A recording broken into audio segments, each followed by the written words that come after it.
Yeah. Cadence through the ceiling, it's the vibe you give and running through. Hey everybody, what's going down? It's your girl Jay Renee. You know I always got something to say. And today, oh my God, I have royalty in the building. I'm talking about the co-executive producer, aka Thugnificent, and about like 30 different voices of the Boondocks, Carl Jones, as well as the Love Jones. Okay, she just won her Weeby Award for Undeniable for telling a lot of our stories. Trust me, they need to be told, especially about the Negro League. Some of y'all too young for it, but y'all need to look at that, okay? And y'all, they on the show. Oh my gosh, Hey. Hey. So much energy, love it. I love how y'all like, oh, okay. Nah, I mean, I was just watching the show. I mean, you was putting right. I was like, what else is gonna happen?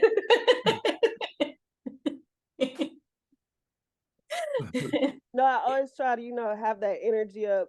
So that way I wanted to make sure like we're like family, because when you're around family, you're more comfortable and you just feel at home. Yes. Yeah. I like that. And I'm from Houston, Texas. So the Southern thing is real. All right. So let's go ahead and jump into it. The Boondocks made its first episode today, right? November 6th, 18 years ago. 18 years. Oh man, I feel old. Oh Lord, I feel old. Oh my gosh. How does that feel, Mr. Jones, for that? I mean, it feels good. It's just, I feel a little old just realizing how long I've been in the game.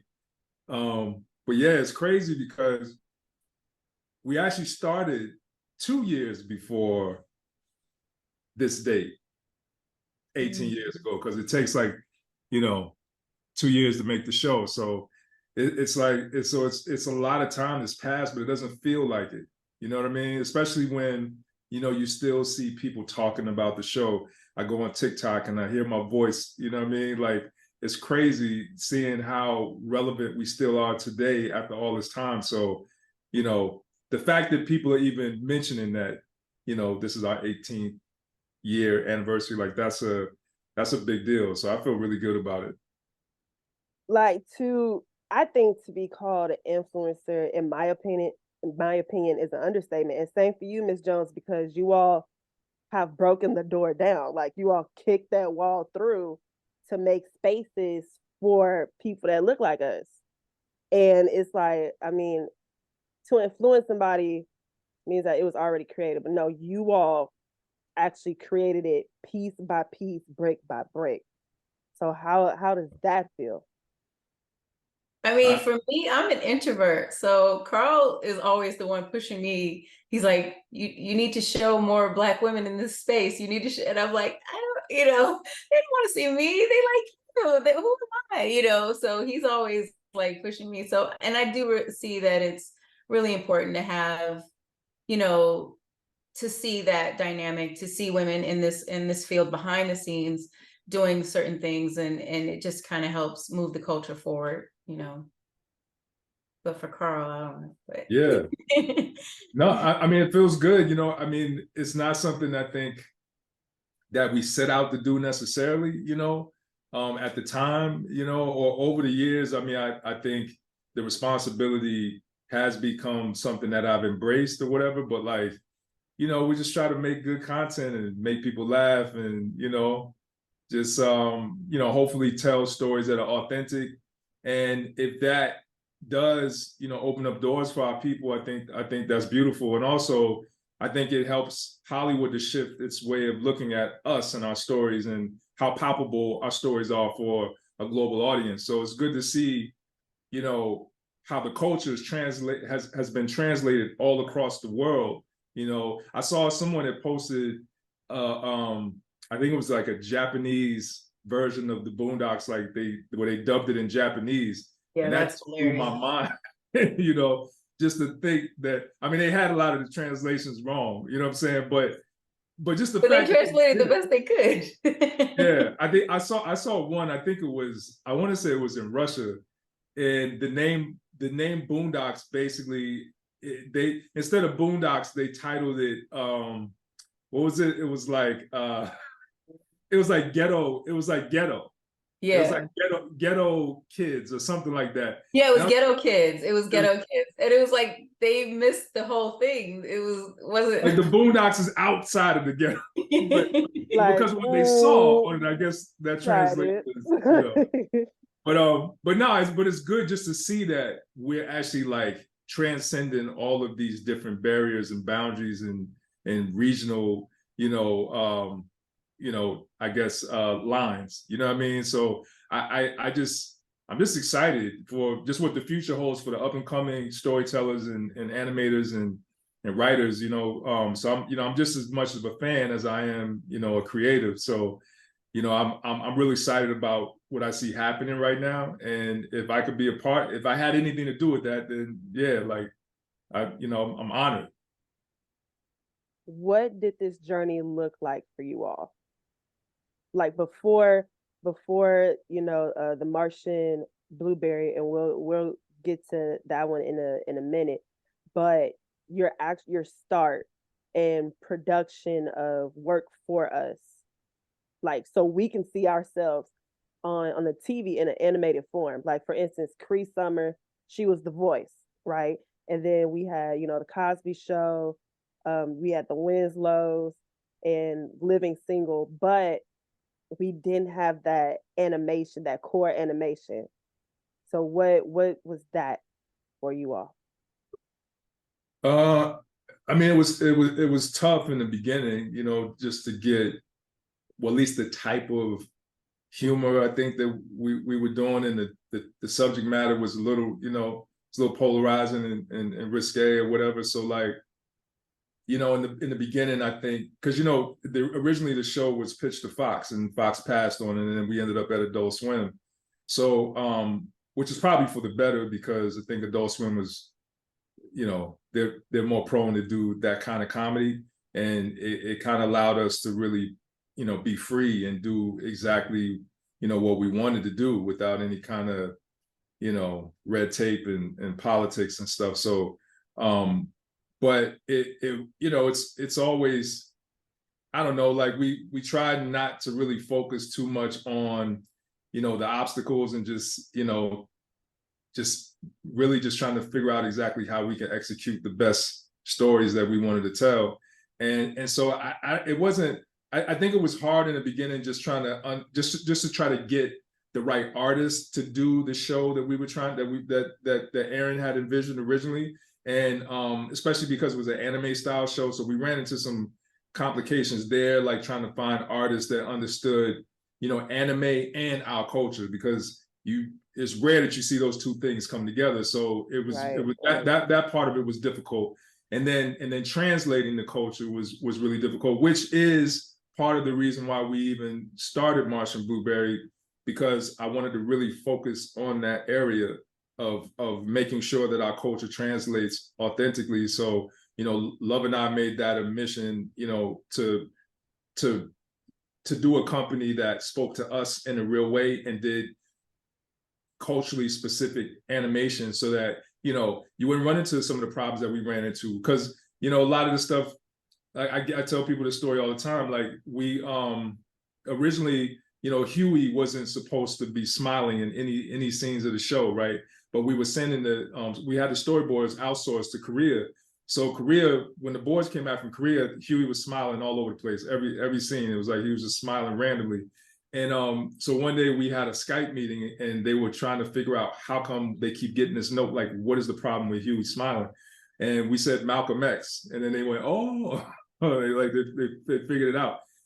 But it took those kind of things in order for them to understand what we were, what the show was. And I also had to act out like entire scripts, on camera, you know what I'm saying? Yeah. So that they knew how, the characters walked and talked, and there was nuances to our culture that I think made the show stand out so much more than anything else that was out at the time. So those are I guess some of the, if you want to call them obstacles or challenges or things that were a little bit difficult to deal with in the beginning. But after a while we started to get a like a formula together, you know.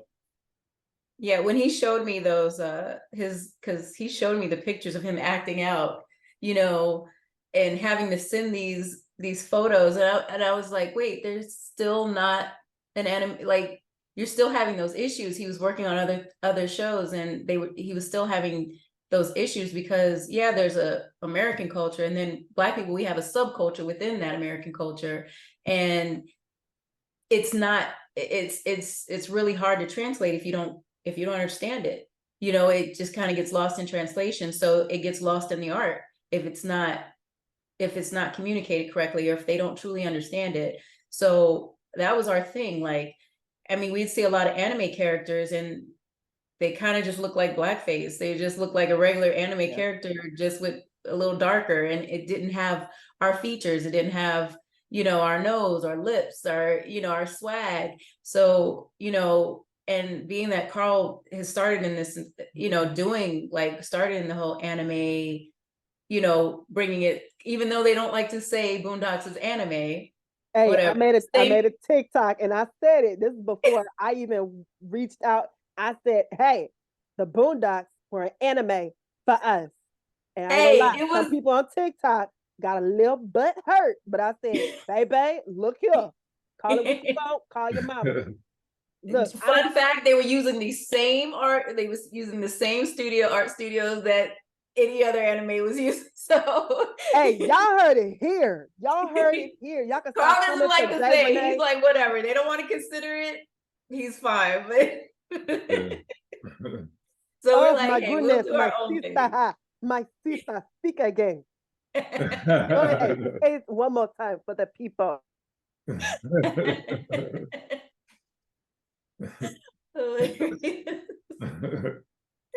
Yeah. So. No, because I was fighting for my life a little bit.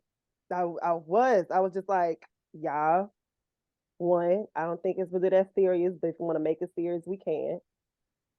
The Boondock was an anime for us. Right, for us, it was our type of anime, you know, like, and I think that's safe to say, like, you know, it might not have been their traditional anime style and storyline and different things like that, but it was our version, you know, for that. And that's what I loved about it. That's what made me fall in love with Boondock. I'm still a huge fan. Like, that's when I first saw it, I was like, what is this?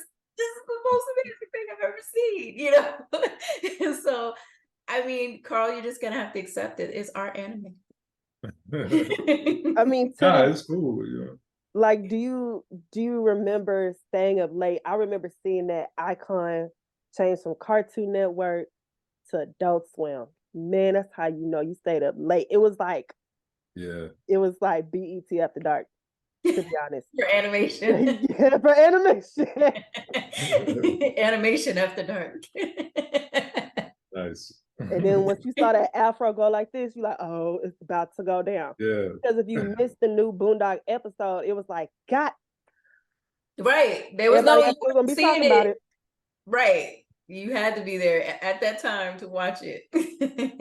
And like kids these days, you know, oh man, I feel so old. But you know, they're younger than you too. So it's like y'all don't understand when you had to literally be glued to the TV to watch that episode. And I will never forget when I saw Thugnificent. I know you heard it a lot, Mr. Jones. A lot of us had a crush on Thugnificent. I don't know what it was. I don't know. It probably was the hair. But the thing is, if I saw him in real life, I wouldn't even give him 2 looks. But for some reason, it was just like, oh my God, yeah, I'm so bad. Carl wasn't even supposed to play that. It was supposed to be Ludacris. Oh. Yeah. Yep. I watched. Rewind. I'm sorry. What? Yeah. Tell me this story. You gotta tell me this story. Yeah, no, the character was originally written for Ludacris, but he agreed to do the role when we first reached out to him in exchange for me doing his album cover, right? So and I forgot what album it was, but I was having a hard time getting in touch with him because I didn't have any direction, like on what he wanted to, you know, I needed some input from him, so I couldn't get a hold of him. And then one day, like I blocked my number and I called him and he answered. And I was like, yo, it's me, man. I've been trying to get a hold of you, trying to figure out what you want for this album cover. He's like, well, you know, I don't usually answer calls from an unknown number. I'm like, yeah, but you did. So nigga, I got you on the phone. What's up? And then he got off the phone real quick. And so I still never got any direction. And so we ran out of time eventually.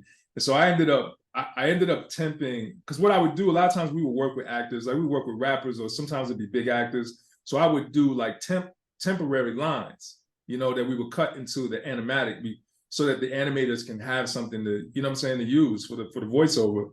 So I did all of his lines just as, like, we call them scratch lines. So I did a bunch of scratch lines for him.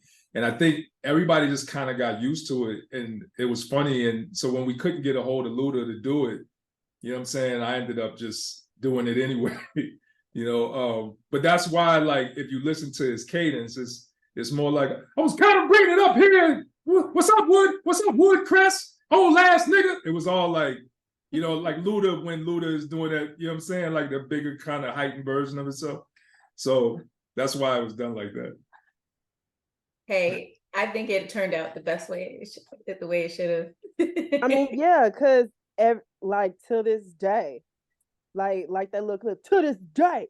Do you know how many people use those clips? Like, damn, what made them niggas that mad? You know how weird it is? I'm just like scrolling on TikTok, and then all of a sudden I hear Carl's voice. I'm like, what is going on? Like every time, it's just like he did, and I'll send it to him, and he's so surprised that people are still like using, you know, clips from the Boondocks to translate how they feel today, you know, and that's what made it so awesome, because it's still prevalent. It's like, it's just they carved out a piece of culture that just lasts. Yeah, like it's forever embedded. Like we'll probably be in our 80s and in our great, however that's gonna work out. But you know, they're gonna be like, damn, what made them niggas that mad? You're like, oh, like how you heard that? Who taught you that? like, oh my gosh, it's so crazy, because I remember getting in trouble at school because we were reciting the homies of a hoe. So, but it was just, y'all put too much soul up in that homies of a hoe. That should have gone platinum. That should have been a real record right there. I said that a lot. They should have did an album, a Boondocks album. That would have been like, yeah. Another fun fact: Carl is the only rapper, I guess, can you call it, that has a song with Nate Dogg, Snoop, Busta Rhymes. Is that right? Yeah. And who else? Is that that was everybody was on the track, but DJ Pooh wrote the lyrics for everybody, and yeah, and we recorded it separately and cut it together. The song is actually longer than that. We just had to trim it down for time. So I don't know. And actually, Pooh produced that track too. DJ Pooh, you know DJ Pooh. I don't know. Yeah, he did Friday movies. Yeah. He's a legend, and he's a really, really amazing producer too. But he produced the track. He brought everybody together to do it, and I mean, we did it separately, but yeah, that's how it came together. It's crazy. I don't even think Snoop and Busta ever did anything together, right? They've never done a song. I'm not sure. They might not have. Yeah. So okay, you just gotta now. You gotta release it. You just gotta release it. I mean, at this point, you really do have to release it. Just saying. That would be dope. That would be crazy. I wanted to talk about the importance of seeing yourself on a screen, or hearing yourself on a screen as well, for not just us, our generation, but the younger generation as well, even though we didn't really have a lot of that. Yeah. Well, for me, you know, I grew up, you know, a kid. I grew up on Saturday morning cartoons. I was a, you know, kid with a bowl of cereal sitting in front of the TV every Saturday morning. And one of the things I did used to notice was, you know, I didn't see many people that looked like myself. And I was a big Flintstones fan and I was a big Jetsons fan. And I remember even as a kid, I was thinking to myself, like, man, Black people weren't in the past or the future, according to Saturday morning cartoons. But I never thought that I would like do anything or to contribute to the solution for that problem. But it was something that was always like kind of bothering me through the years as I got older. But I do think it's really important. I mean, I think it's important for all people, you know, to see themselves, you know, within their own stories. And so it's not just the idea of seeing yourself, but it's also seeing yourself within the context of your own stories, because, you know, you can still tell a story that's not like authentically a story that is true to us, but have Black people in it, and it's still not really resonate or you know, or do anything to move the culture forward. So for me, it's those, both of those things. It's the authentic story, the experience of being able to like walk in our shoes, even if you are in another, you know, another continent. You know what I'm saying? We're allowing people to experience these worlds that we create and the perspective that we have that normally they would never ever be able to share. You know what I'm saying? Or we'd ever be able to share, or they would be able to experience. So that's a dope thing, for not just for our people, but for everyone, for the world, you know, for us to be able to do that. So, but I do think it's important. Like, you know, it's like, I mean, we grew up, all our superheroes were white.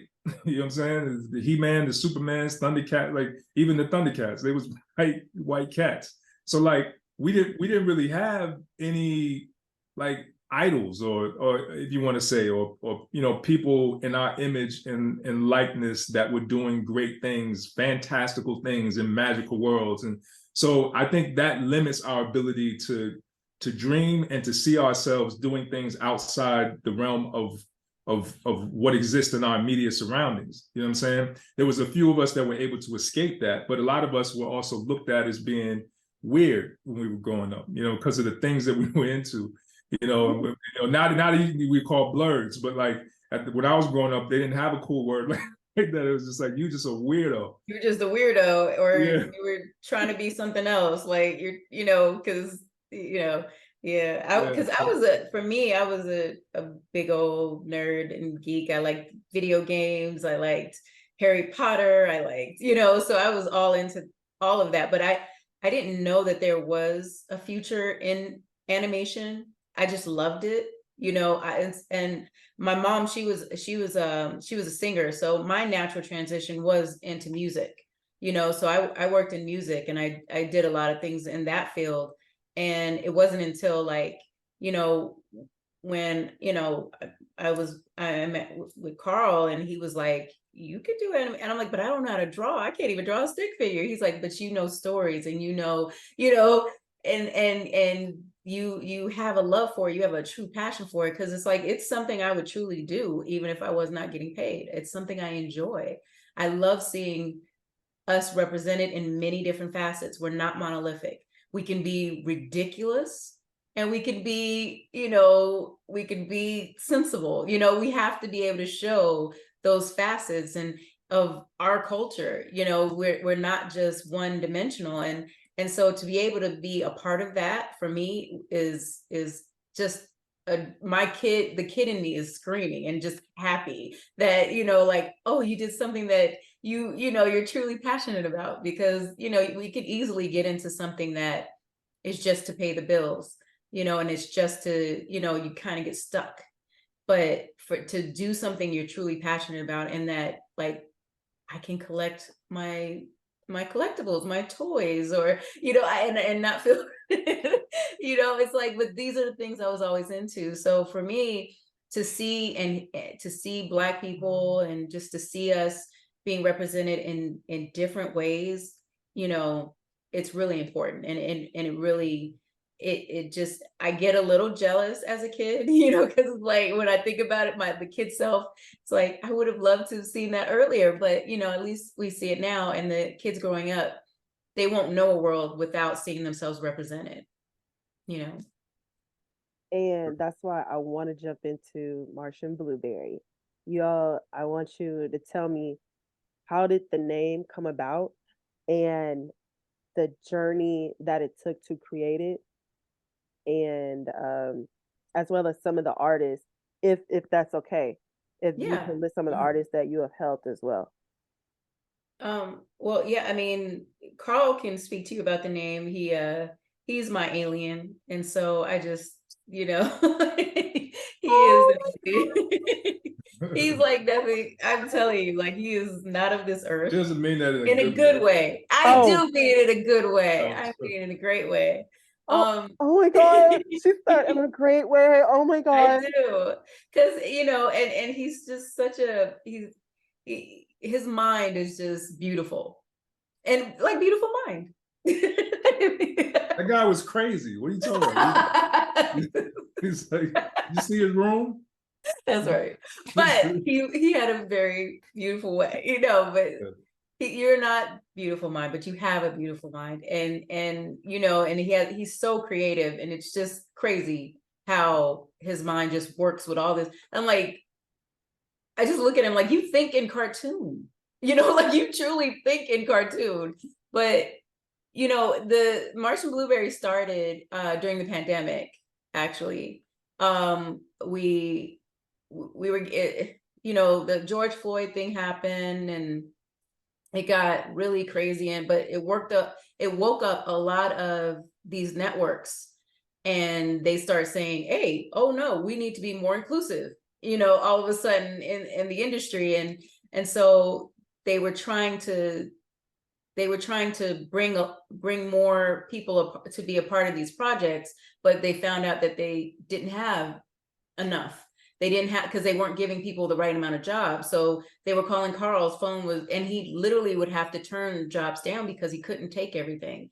And, so we were thinking like, well, we can't film live action. We can't, it was so much we were hindered in doing. So we were like, being that animation is very compartmentalized, we can kind of start something with that and try to fill in this gap and give artists an opportunity to grow without having the quote unquote experience. And it's like, oh, you need experience to get in this door. You need experience to get in this door. But how do I get in this door without that experience?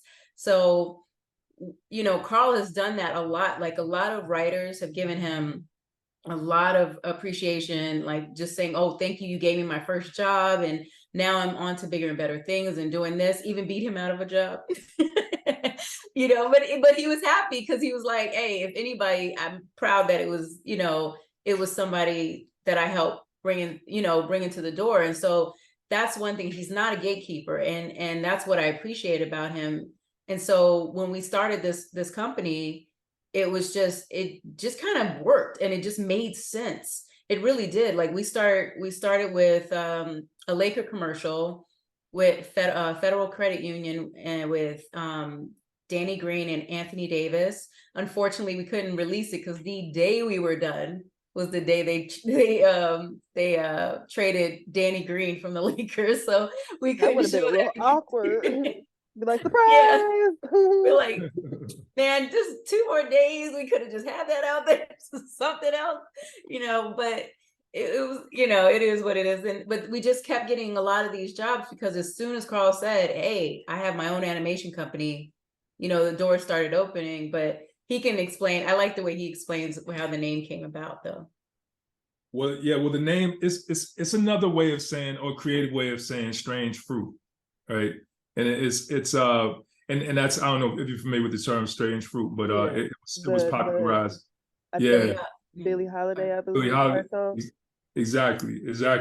But also Martian blueberries are like these real like stones that are extraterrestrial in origin, like that they're like these like grayish, bluish, purplish stones that they originally found them on Mars. The Mars rover found them, and they started calling them Martian blueberries. They found them on Earth as well. Certain Native American shaman use Martian blueberries as like a conduit to the spiritual realm and stuff like that. So there's some really cool stuff on that side of it. Like, but for me, it was like just trying to find like a cool and creative way of saying strange fruit. And also I like the name Martian Blueberry. And he's an alien. Like that part. Oh, that is just so cute. Like, oh my God. I also want to tap into the animated series that you have, Undeniable, right? About telling the history of the Negro League, both men and women. Can you talk to me a little bit about that? Logan. Oh, yeah.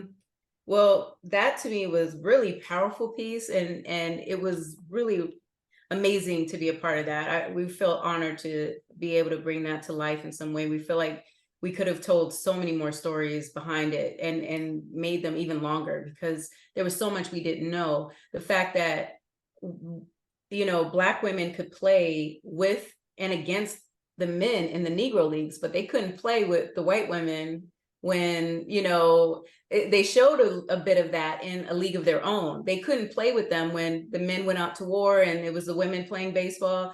You know, Black women tried to play with them, but they couldn't. But, you know, the Negro League, they didn't care. They were like, as long as you can play, they didn't care what race you were, you know, or gender, as long as you could play, get on that field and let's see what, and they held really dominant positions. Like, they were pitchers, they were left fielders, they were, you know, it wasn't just stand in the background and look cute. They were really playing, you know, they had to still play in skirts and stuff, which was weird, you know, and their skin scraping up their legs. But, you know, at least they were able to play. And so learning those stories, learning the reason why we have night games is because of the Negro Leagues. You know, they were able to play at night. We just learned so much that I never even knew and heard about, you know, and then we were also able to show that, yes, segregation was a good thing, but it also hurt us a little bit in our community, because once we ended up segregating, that hurt a lot of the Black communities, because the Negro Leagues, they brought a lot of business in that area. So the restaurants and the stores and the nightclubs, they were doing really well because it brought people in that area. But once we just started to segregate, everybody started to leave those areas and go into the other areas and patronize those neighborhoods.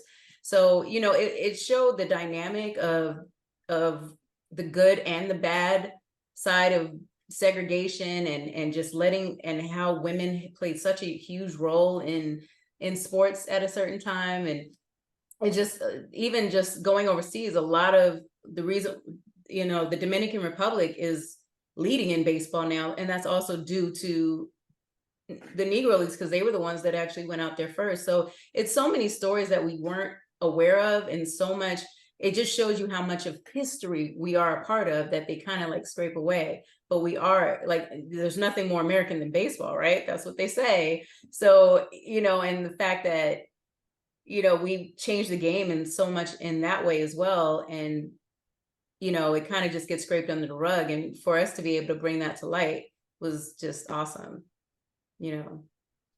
How can up and coming artists get in touch with you all, and how can they be a part of the Martian Blueberry, well, not foundation, but the artist house? Is it okay if I call it an artist house? Uh-huh. Yeah, That's fine. yeah. How can they be a part of that? MartianBlueberry.com. You could go there. There's a contact, and, you know, we'll have somebody get in touch with you as soon as possible. Also, our Instagram, we are Martian B.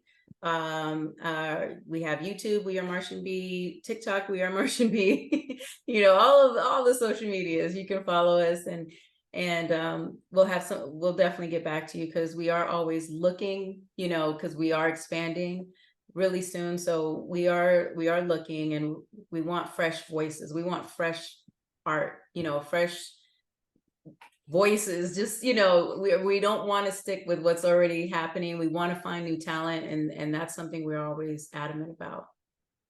Well, you know, I'm just saying, if you need some extra voices, you know, Hey. Yeah, I mean, look, yeah, I mean, I just to piggyback over what Love is saying, I mean, it's you know, it's more than just creating a company, right? Because it's not like, you know, there's other animation studios out there. There's not a lot of Black studios, but there's also not a lot of companies that are actually trying to create opportunities for people who don't have any knowledge or connects, you know what I'm saying, on how to do it themselves.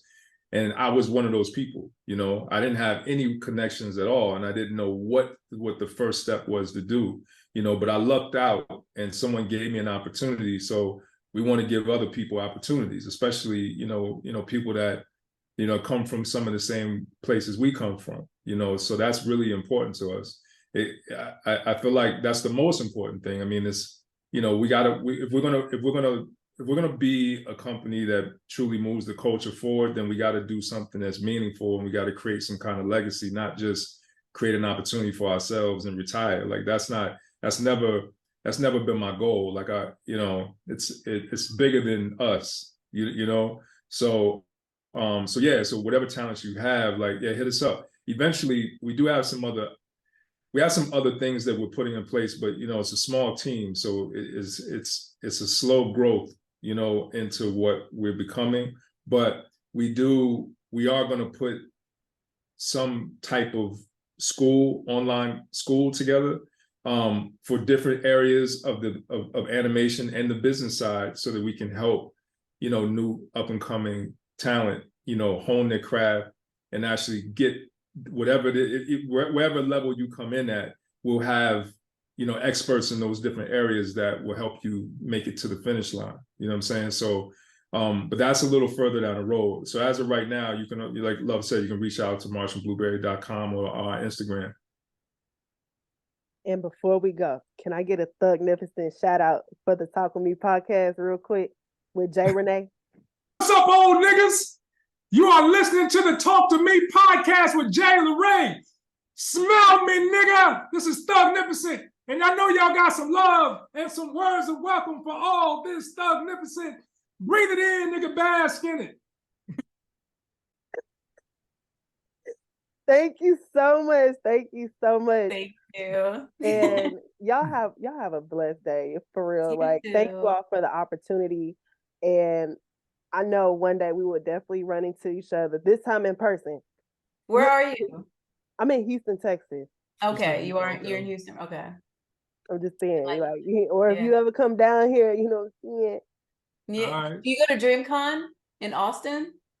Oh, Have you see, the way my funds are set up right now, right now I'm on hopes and dreams, but when I get past that, I'm gonna hit you up. I got you.